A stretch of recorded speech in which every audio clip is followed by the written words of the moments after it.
Hi everyone, welcome back. കഴിഞ്ഞ ദിവസം നടൻ കൃഷ്ണകുമാറുമായി നടത്തിയ ഇന്റർവ്യൂവിൽ അദ്ദേഹം ദാമ്പത്യ ബന്ധങ്ങളെപ്പറ്റി പറഞ്ഞത് ഇപ്പോൾ ട്രെൻഡിംഗ് ആണ്.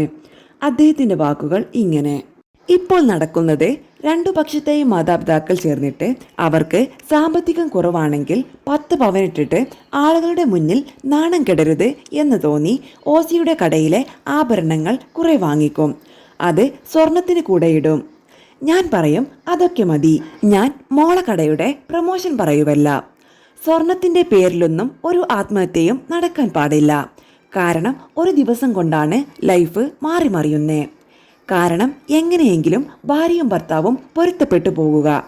വീട്ടുകാരെ അതിലേക്ക് ചേർക്കരുത്. നട്ടലിലുള്ളവൻ ആയിരിക്കാൻ ഓരോ ആണും ശ്രദ്ധിക്കണം. നിങ്ങളെ ലൈഫ് നിങ്ങളുടെ കയ്യിലായിരിക്കണം, വീട്ടുകാരുടെ കയ്യിലായിരിക്കരുത്. പിരിഞ്ഞു ജീവിക്കുന്നവരോട് പുച്ഛമൊന്നുമില്ല.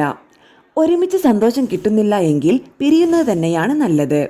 ഒരു കാര്യം മനസ്സിലാക്കേണ്ടത്, സെപ്പറേറ്റ് ആയിട്ടുള്ള ആളുകൾക്ക് സമൂഹത്തിൽ അംഗീകാരം കുറവാണ്. ഞങ്ങൾക്ക് 1000 തവണ തെറ്റിപ്പിരിയാനുള്ള കാരണങ്ങൾ ഉണ്ടായിട്ടുണ്ട്. അസാമാന്യ തർക്കങ്ങൾ വരും. അതങ്ങനെയാണ് ലൈഫ്. പക്ഷേ പൊരുത്തപ്പെട്ടു പോവണം. എങ്ങനെയെങ്കിലും അടിയും ഇടിയുമുള്ളതല്ല. അല്ലാത്തത് പരമാവധി പൊരുത്തപ്പെട്ടു പോവാൻ തന്നെ ശ്രമിക്കുക.